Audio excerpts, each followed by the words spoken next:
जैन प्यारे दोस्तों, जैन प्यारे बच्चों, आज अपन पढ़ने जा रहे हैं माल्थस का जनसंख्या सिद्धांत, जो काफ़ी ज़्यादा इंटरेस्टिंग भी है, बहुत अच्छा है। ये जनसंख्या वृद्धि के संबंध में उनके नियंत्रण को लेकर के कुछ बातें बताइए। आपने सुना भी होगा पहले कक्षाओं में कि थॉमस है, रॉबर्ट है, माल्थस है, इनके कुछ जनसंख्या को नियंत्रित करने के कुछ सिद्धांत दिए, जनसंख्या से संबंधित कुछ सिद्धांत दिए, और उन्होंने बताया वास्तविकता में कि काफी इंटरेस्टिंग बात बताई उन्होंने कि जनसंख्या है ये अगर बढ़ रही है तो बढ़ने दीजिए। प्रकृति स्वयं उनको क्या है, नियंत्रित करेगी। अर्थात अगर लिमिट से ज्यादा जनसंख्या होगी तो वो स्वतः ही क्या है, अपना संतुलन बनाएगी। इस प्रकार की उन्होंने बहुत अच्छी बातें बताई उन्होंने। और वास्तविकता में एक उदाहरण से अपन बात कर भी सकते हैं इस चीज के बारे में। जैसे एक टेबल है खाने के लिए और खाना परोसा जा रहा है 5 व्यक्तियों का, और उसके अंदर अगर आकर के 10 व्यक्ति बैठ जाते हैं तो अन्य 5 व्यक्ति उनमें भूखे रहेंगे।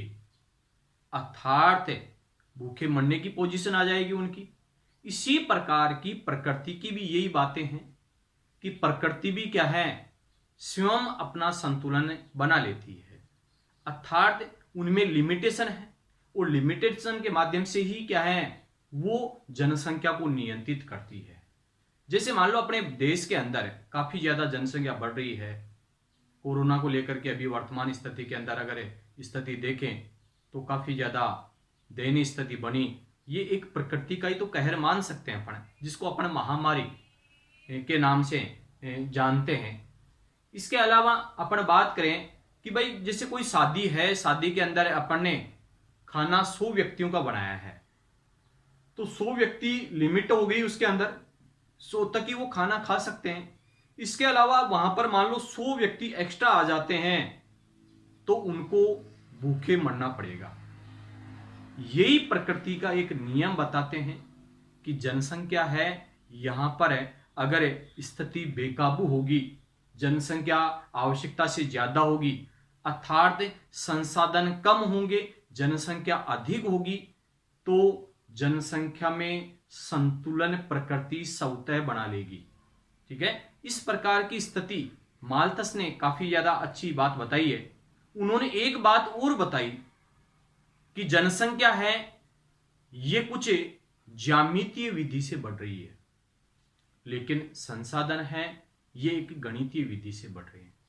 अर्थात जनसंख्या है वो 1 के बाद में 2 होगी, 2 के बाद में 4 होगी, 4 के बाद में 8 होगी, 8 के बाद में 16 होगी, 16 के बाद में 32 होगी, 32 के बाद में 64 होगी। मतलब इस प्रकार की स्थिति डैश डैश के माध्यम से काफी ज्यादा जनसंख्या बढ़ेगी। लेकिन जो संसाधन है ये गणितीय विधि से 1 2 3 4 5 6 काफी धीमी गति से जनसंख्या मतलब संसाधन बढ़ेंगे। इसके कारण से उनकी पूर्ति नहीं हो पाएगी और एक संतुलन नहीं बन पाएगा उसके अंदर, तो प्रकृति अपना कहर बरसाएगी और उसके अंदर उसको संतुलन कर लेगी। जैसे मान लो अकाल की स्थिति बन जाती है, महामारी की स्थिति बनती है, युद्ध की स्थिति बनती है, उसके अंदर जनसंख्या स्वतः ही संतुलित हो जाती है। यही बात काफी ज्यादा महत्वपूर्ण बात बताई है माल्थस ने कि वास्तविकता में जो जनसंख्या है ये तीव्र गति से बढ़ रही है, लेकिन उसके अनुपात में संसाधन काफी कम है। अगर इस प्रकार की स्थिति जिस देश के अंदर है तो वहां पर प्रकृति स्वतः अपना संतुलन निर्धारित कर लेती है, संतुलन बना लेती है। इस प्रकार की स्थिति माल्थस ने बताई है। इसके अलावा कुछ अन्य विद्वान भी जैसे थॉमस है, रॉबर्ट है, ठीक है, माल्थस है, उन्होंने मतलब इस प्रकार की स्थिति के बारे में जिक्र किया कि भाई विश्व के अंदर जो जनसंख्या का जो संतुलन है ये किस प्रकार से बने। अगर लिमिटेशन जनसंख्या होगी इसका मतलब है संसाधनों का उपभोग अच्छी तरीके से वो कर पाएंगे। अगर संसाधन कम है और उसके अनुपात में जनसंख्या अगर बहुत ज्यादा है तो उसकी स्थिति काफी ज्यादा नाजुक होगी, और वो स्थिति आर्थिक स्थिति कमजोर स्थिति को जन्म देगा, आर्थिक स्थिति में कमजोर स्थिति साबित करेगा। ठीक है, इस प्रकार से कहने का मतलब है माल्थस का जो जनसंख्या जो सिद्धांत है ये उन्होंने 1778 ईस्वी में, मतलब जून 1778 में उन्होंने ये जनसंख्या नियंत्रण मतलब जनसंख्या सिद्धांत उन्होंने प्रस्तुत किया। लेकिन इसके बाद में मतलब उन्होंने बताया नहीं लोगों को कि भाई इस प्रकार की स्थिति बन रही है, लेकिन 1803 के अंदर उन्होंने थोड़ा बहुत क्या है पत्रिका के अंदर इनके अंदर छापा गया कि भाई माल्थस ने इस प्रकार का बताया, लोगों का मतलब ध्यान गया उस ओर कि भाई वास्तविकता में ये तो अब अगर इस जमाने के अंदर देख रहे हैं तो वास्तविकता में बहुत अच्छा सिद्ध हो रहा है कि भाई यही स्थिति अब बन रही है। वर्तमान स्थिति के अंदर अगर देखें तो यही स्थिति बनने की ओर है। तो देखो इसमें माल्थस का जनसंख्या सिद्धांत जो दिया है ये 1778 में दिया है, जून 1778 के अंदर है ये माल्थस का सिद्धांत दिया उन्होंने। और उसमें ये बताया कि जनसंख्या है ये खाद्य पदार्थों की अपेक्षा अधिक तेजी से बढ़ेगी। जनसंख्या है ये खाद्य पदार्थ है ना उसकी अपेक्षा क्या है अधिक तेजी से बढ़ी। उन्होंने बहुत अच्छी बात बताई कि जनसंख्या है ना, जनसंख्या खाद्य जो पदार्थ है मतलब खाने की चीजें हैं जो मूलभूत आवश्यकता है मनुष्य की उसकी अपेक्षा काफी ज्यादा बढ़ जाएगी। और बढ़ जाएगी तो असंतुलन की स्थिति होगी, असंतुलन की स्थिति होगी तो आर्थिक स्थिति कमजोर होगी, भूखमरी फैलेगी और वो उनकी मृत्यु हो जाएगी। मतलब प्रकृति स्वतः क्या है क्या बनाएगी संतुलन बनाएगी इसके अंदर। तो जनसंख्या है ये खाद्य पदार्थों की अपेक्षा अधिक तेजी से बढ़ेगी है। और दूसरा बताया उन्होंने कि जनसंख्या वृद्धि से क्या होगा अकाल की स्थिति बढ़ेगी, बीमारियां फैलेगी और युद्ध होगा। अगर इस प्रकार की स्थिति होगी तो इसके कारण से स्वतः प्रकृति है ये जनसंख्या को नियंत्रित करेगी, मतलब उसके अंदर क्या आएगी कमी आ जाएगी। ठीक है ना, तो ये बताया उन्होंने कि जनसंख्या वृद्धि है उसके कारण से क्या है अकाल की स्थिति बनेगी, क्योंकि खाद्य पदार्थों की कमी आएगी, खाद्य पदार्थों की कमी आएगी तो क्या बनेगी अकाल की स्थिति बनेगी, कई प्रकार के रोग फैलेंगे, बीमारियां फैलेगी। जैसे महामारी है अभी कोविड-19 देख रहे हैं अपने, तो जनसंख्या काफी ज्यादा बढ़ गई थी, उसके संतुलन के हिसाब से मान लो बना है ये। युद्ध से कमी होगी, मतलब युद्ध होगा तो यहां पर क्या होगा जनसंख्या वृद्धि है ये स्वतः नियंत्रित हो जाएगी। ऐसा माल्थस ने क्या है सिद्धांत दिया, जिसको माल्थस का जनसंख्या सिद्धांत के नाम से उसको जाना गया।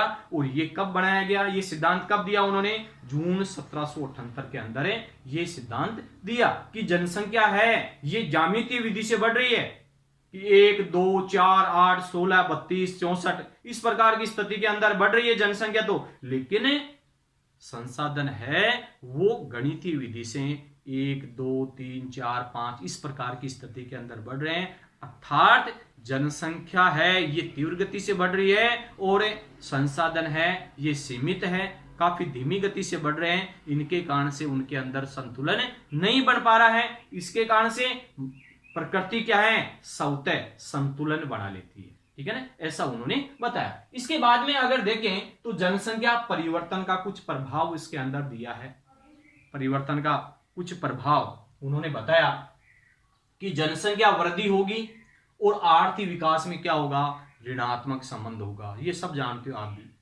कि जहां पर जनसंख्या वृद्धि ज्यादा होगी वहां पर क्या होगा आर्थिक विकास कमजोर होगा, अर्थात दोनों के मध्य ऋणात्मक संबंध पाया जाता है।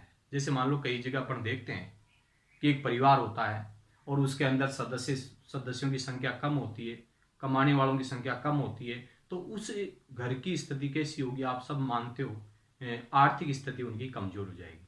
जबकि एक छोटा सा परिवार होता है वो काफी ज्यादा सुखी परिवार होता है, उसका कारण है कि आर्थिक स्थिति उसकी मजबूत होगी। ठीक है, उचित पालन पोषण के लिए उसके पास में संसाधन होंगे उचित रूप में, तब जाकर के वो क्या है संतुलन बना पाएंगे। अन्यथा जनसंख्या जहां जिस परिवार में ज्यादा होगी वो असंतुलन की स्थिति के अंदर आ जाएगा। तो यहां पर भी ये बताया है कि जनसंख्या वृद्धि है और वह आर्थिक विकास में क्या पाया जाता है ऋणात्मक संबंध पाया जाता है। क्या पाया जाता है ऋणात्मक संबंध देखने को मिलता है। ऋणात्मक संबंध अपने आप ही है कि जनसंख्या वृद्धि होगी, इसका मतलब आर्थिक विकास कहां से होगा, आर्थिक विकास की स्थिति कैसे बन पाएगी। ठीक है, इसके संबंध में। इसके बाद में देखें कि भाई आदर्श जनसंख्या होगी, जैसे कहते हैं भाई लिमिट में रहो, लिमिट खर्च करो, लिमिट खाओ, ठीक है, लिमिट का अपन को क्या है संसाधन वो करो। ठीक है। तो जनसंख्या भी क्या है, अगर लिमिट होगी तो उसको क्या कहेंगे अपन, आदर्श जनसंख्या। अगर जनसंख्या है ये लिमिट होगी, कम होगी, स्थिर होगी, तो उसको क्या कहेंगे अपन, आदर्श जनसंख्या। अर्थात संसाधनों के मुकाबले जनसंख्या ज्यादा नहीं होनी चाहिए, उनके मध्य आपस में क्या है, संतुलन स्थापित हो, तब जाकर के उसको क्या कहेंगे, आदर्श जनसंख्या के नाम से जाना जाएगा। किस नाम जानेंगे उसको, आदर्श जनसंख्या के नाम से उसको जाना जाएगा। तो ये स्थिति उसके अंदर बनेगी। इसके बाद की स्थिति देखें तो आदर्श स्थिति अगर बनेगी तो अगर उसके अंदर है मान लो जनसंख्या होगी, तो ये जनसंख्या अगर उसके अंदर आदर्श जनसंख्या है वो बढ़ेगी तो क्या होगी, उसको क्या कहेंगे, जनसंख्या वृद्धि के नाम से जाना जाएगा। जनसंख्या वृद्धि होगी, जनसंख्या वृद्धि होगी मतलब आदर्श जनसंख्या होगी। इसका मतलब सीमित प्राकृतिक संसाधन है प्रकृति के अंदर, उसका अच्छी तरीके से उपयोग कर पाएंगे, अच्छी तरह से उपयोग कर पाएंगे तो अनुकूलतम उपयोग कर पाएंगे। उनका अनुकूलतम उपयोग करेंगे तो क्यों, उसका क्या होगा, आर्थिक स्थिति बहुत मजबूत होगी। ये स्थिति इसके अंदर होगी। मतलब आदर्श जनसंख्या है, आदर्श जनसंख्या है कहां से, जो सीमित प्राकृतिक जो संसाधन है ना उसका अच्छी तरीके से वो उपभोग कर पाएंगे। उपभोग कर पाएंगे तो क्या है, अनुकूलतम मतलब उपयोग करेंगे उसका। अनुकूलतम अगर प्रयोग करेंगे तो क्या होगा, आर्थिक स्थिति काफी अच्छी होगी। ये स्थिति उसके अंदर देखने को मिलेगी। लेकिन एक तरफ अगर देखें तो जनसंख्या वृद्धि, मतलब आदर्श जनसंख्या से अगर जनसंख्या वृद्धि होगी तो सीमित जो प्राकृतिक संसाधन है ना उसका उपयोग सही ढंग से नहीं हो पाएगा और क्या आ जाएगी उसके अंदर, समस्या बढ़ जाएगी। उसके अंदर क्या बढ़ जाएगी, मतलब इसके अंदर अगर जनसंख्या बढ़ी, देश अपन बात करें तो अगर उसके अंदर जनसंख्या बढ़ी तो क्या आ जाएगी, सीमित जो संसाधन है उसका सही ढंग से उपयोग नहीं कर पाएंगे, और सही ढंग से उपयोग नहीं कर पाएंगे इसका मतलब क्या होगा, समस्याएं बढ़ेगी। इसके अंदर क्या बढ़ेगी, समस्याएं काफी ज्यादा बढ़ेगी। अगर समस्याएं बढ़ेगी तो मतलब है जनसंख्या वृद्धि होगी तो क्या होगा, जो सीमित जो संसाधन है ना उसमें क्या है, संसाधनों पर क्या पड़ेगा, दबाव बहुत ज्यादा पड़ेगा। दोहन की स्थिति अधिक होगी, दोहन की स्थिति क्या होगी, अधिक पाई जाएगी। इसके अंदर काफी ज्यादा संसाधनों का शोषण होगा, दबाव ज्यादा पड़ेगा इस पे। अगर दबाव ज्यादा पड़ेगा, संसाधनों का ज्यादा से ज्यादा उपयोग करेंगे और आएगा ही नहीं किसी के, मान लो क्योंकि जनसंख्या ज्यादा है संसाधन कम है, इसके कारण से ये अगर स्थिति बनेगी तो इसके कारण से क्या होगा, भूखमरी की स्थिति फैलेगी, गरीबी आएगी और निम्न जीवन स्तर बढ़ेगा। मतलब निम्न जीवन स्तर होगा, गरीबी की स्थिति होगी और भूखमरी की स्थिति पाई जाएगी। अगर ये स्थिति बनेगी तो इसके कारण से क्या होगा, बीमारी है और महामारी है, कई प्रकार की बीमारियों का प्रकोप बढ़ेगा। महामारी आप सब जानते हो, कोविड-19 जो अभी कोरोना जो काल चल रहा है उसके अंदर है, जैसे ब्लैक फंगस रोग है, ठीक है, इस प्रकार के रोग अत्यधिक रूप में बढ़ेंगे तो काफी ज्यादा लोग बागों क्या होगी, मृत्यु होगी। इसके अंदर एक एड्स से संबंधित भी कुछ दिया है, जैसे अफ्रीकी देश है, अपने राष्ट्रमंडल देश है, एशिया के देश हैं, वहां पर ये स्थिति भी गंभीर होती जा रही है जनसंख्या बढ़ने के कारण से। और एड्स जैसे रोग है जिनका कोई ना इलाज, मतलब कोई इलाज नहीं है, इस प्रकार की स्थिति के अंदर भी काफी लोग जा रहे हैं, तबाह कर दिया, मतलब जनसंख्या उसके कारण से भी घट रही है। तो ये इस प्रकार की स्थिति बनेगी तो महामारी की स्थिति बनेगी और बीमारियां फैलेगी, और बीमारियां फैलेगी तो क्या होगा, महामारी आएगी, बीमारियां फैलेगी, ठीक है, कई प्रकार के रोग आएंगे तो क्या होगा, जनसंख्या में क्या आ जाएगी, कमी आ जाएगी, और जनसंख्या में कमी आ जाएगी तो भी क्या होगा, आर्थिक विकास नहीं हो पाएगा। इसका मतलब है जैसे चाइना देश ने पहले केवल एक बच्चे के लिए अनुमति दी थी, उन्होंने एक बच्चे के अनुमति देने के कारण से क्या है, वहां पर वृद्धों की संख्या बढ़ गई। जैसे जापान देश के अंदर इस प्रकार की स्थिति है, जनसंख्या बढ़ नहीं पाती है, ठीक है, बढ़ नहीं पाती है तो इसके कारण से ये समस्याएं आई इसके सामने कि भाई युवा वर्ग है ये तो घटते जा रहे हैं, वृद्धों की संख्या बढ़ती जा रही है, देश की जो प्रगति है उसका जो स्तर है ये कमजोर होता जा रहा है। तो इसको संतुलित करने के लिए उन्होंने पहले 2 बच्चों का प्रावधान रखा, अब हाल ही के अंदर उन्होंने 3 बच्चों का प्रावधान रखा है, ठीक है। मतलब क्या है, युवा जो शक्ति है उसके अंदर कमी आ रही थी और कमी को दूर करने के लिए इस प्रकार का क्या है, कानून बना वहां पर, ठीक है ना, हाल ही में। जैसे मान लो अपने देश के अंदर हम दो हमारे दो, इस प्रकार की जो स्थिति बनी हुई है। तो युवा देश है, एक युवा शक्ति वाला देश है भारत देश, जनसंख्या अच्छी है।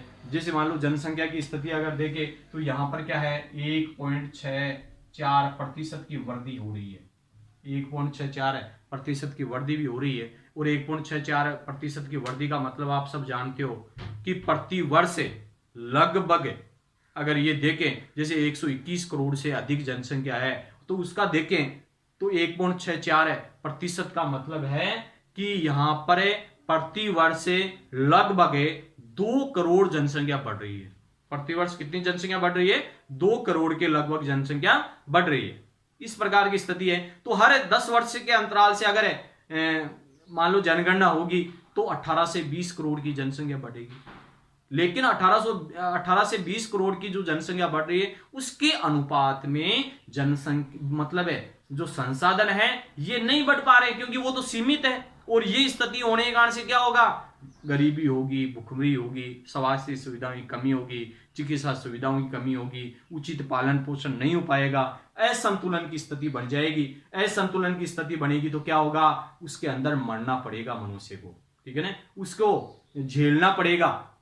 और यहां पर क्या है, अनुकूलतम की स्थिति नहीं बन पाएगी, अनुकूलन की स्थिति नहीं बन पाएगी और मनुष्य की मृत्यु हो जाएगी। तो धीरे धीरे जनसंख्या घटेगी। जनसंख्या घटेगी तो भी क्या होगा? जनसंख्या जो आर्थिक विकास है ये कमजोर स्थिति के अंदर बना पाएगा। लेकिन ये कुछ आदर्श स्थितियां दी अपने कि भाई इस प्रकार की स्थिति बने, क्योंकि ज्यादा अगर कम जनसंख्या है तो वो स्थिति भी खराब है, अधिक जनसंख्या है तो वो स्थिति भी कमजोर बनती जा रही है, उसके अंदर भी काफी ज्यादा समस्याएं देखने को मिल रही। तो मतलब इस प्रकार की स्थिति बने, कुछ आदर्श स्थितियां बने कि उनका क्या है, सीमित जो प्राकृतिक संसाधन है उनका अनुकूलतम उपयोग किया जाए, जैसे सस्टेनेबल डेवलपमेंट का कार्य किया जाए कि भाई अपने काम में ले लिया लेकिन आने वाली जो पीढ़ी है उसके लिए भी उसको काम में लिया जाए। लेकिन यहां जनसंख्या अगर बढ़ रही है तो यहां पर तो वो भूल जाएंगे सब कुछ कि भाई आने वाली पीढ़ी है वो क्या खाएगी, उसके बारे में कुछ नहीं सोचा जाएगा, क्योंकि अपने भरण पोषण के लिए वो सब कुछ करने को तैयार हैं, अपना जीवन बचाने के लिए वो इस प्रकार का कार्य करें। तो ये स्थितियां बनेगी तो उनमें क्या है, काफी ज्यादा समस्याएं आएगी। और ये स्थिति बनेगी तो उसके कारण से कुछ बढ़िया काम होगा, मतलब ठीक है ना। तो इस प्रकार से कहने का मतलब है माल्थस का सिद्धांत आपको अच्छी तरीके से याद करना है कि माल्थस का सिद्धांत है जून 1778 में उन्होंने दिया। और उसके साथ जैसे थॉमस रॉबर्ट और माल्थस का सिद्धांत काफी ज्यादा प्रचलित भी है, पिछली कक्षाओं में आप पढ़ते भी आ रहे हो। और उन्होंने ये बताया था कि खाद्य पदार्थ जनसंख्या है ये खाद्य पदार्थों की अपेक्षा अधिक बढ़ रही है और इसके कारण से क्या होगा, जनसंख्या वृद्धि से क्या बनेगा, अकाल की स्थिति बनेगी, बीमारियां फैलेगी और युद्ध से जनसंख्या जो वृद्धि हो रही है उनमें कमी आएगी। इस प्रकार की स्थितियां देखने को मिलेगी। इसके बाद में जनसंख्या परिवर्तन का कुछ प्रभाव भी उन्होंने दिया, कुछ आदर्श जनसंख्या का दिया और जनसंख्या वृद्धि का दिया, मतलब इससे अपोजिट का कार्य है ये। लेकिन ये स्थितियां रहेगी तो इसके कारण से मतलब आर्थिक स्थिति कमजोर बनेगी। ये स्थितियां अगर रहेगी तो उनके कारण से क्या है, काफी अच्छा समृद्ध राष्ट्र बनेगा। जैसे अमेरिका देश है, अमेरिका के अंदर संसाधन बहुत ज्यादा है लेकिन उसके अनुपात में जनसंख्या कम है। इसके कारण से उस देश की स्थिति, आर्थिक स्थिति बहुत अच्छी है। जबकि भारत जैसे देश में भूटान, नेपाल, बांग्लादेश का जो क्षेत्र है उस क्षेत्र में काफी कमजोर स्थिति देखने को मिली, आर्थिक स्थिति। उसका कारण है जनसंख्या वृद्धि, जनसंख्या वृद्धि, ठीक है। तो इस प्रकार का ये कार्य निरंतर गति से मान लो बढ़ रहा है। इसको कुछ नियंत्रित करने के कुछ उपाय भी अपने आगे नेक्स्ट में बात करेंगे। जनसंख्या वृद्धि को नियंत्रित करने के कारक, जनसंख्या वृद्धि को नियंत्रित करने के कारक ये पढ़ने जा रहे हैं अभी, ठीक है। जय हिंद, जय भारत।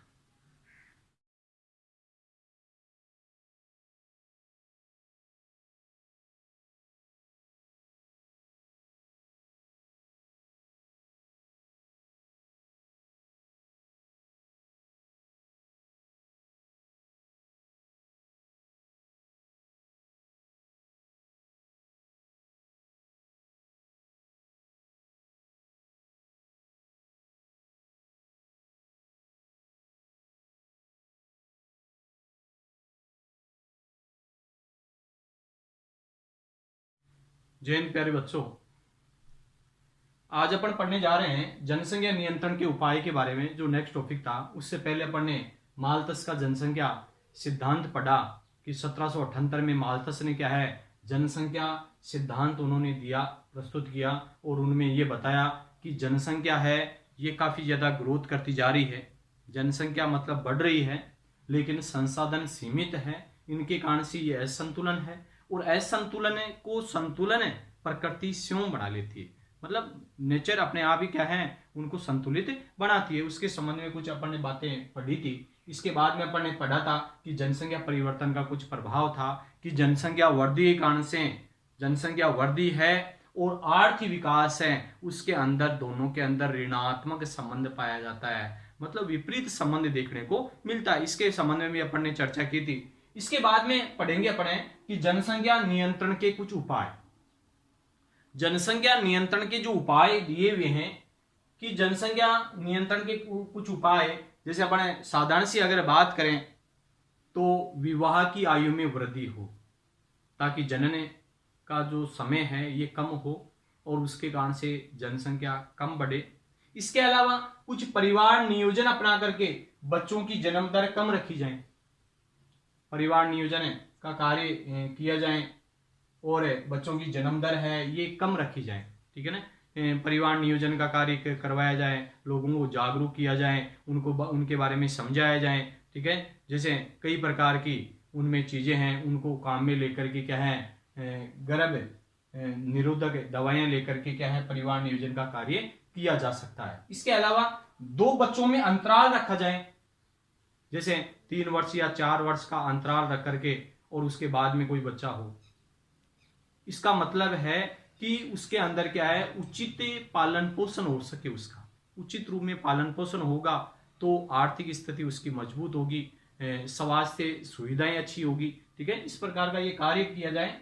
इसके बाद में महिलाओं के स्वास्थ्य पर विशेष ध्यान रखा जाए, जैसे जन्म पर मृत्यु हो जाती है अक्सर महिलाओं की ज्यादातर, तो उनके स्वास्थ्य सुविधाओं पर, चिकित्सा सुविधाओं पर, खान पान पर विशेष ध्यान दे करके, ठीक है ना, और जनसंख्या नियंत्रण किया जा सकता है। इसके अलावा महिलाओं लोगों को जागरूक करें, लोगों को क्या है जागरूक करें कि भाई ज्यादा जनसंख्या होगी तो उसके कई परिणाम भुगतने पड़ेंगे, मतलब उचित पालन पोषण नहीं हो सकेगा, उचित उनको शिक्षा नहीं मिल पाएगी, उचित स्वास्थ्य सुविधाएं चिकित्सा सुविधाएं नहीं मिल पाएगी। इसके कारण से कम जनसंख्या होगी तो उनका उचित रूप में पालन पोषण हो सकेगा।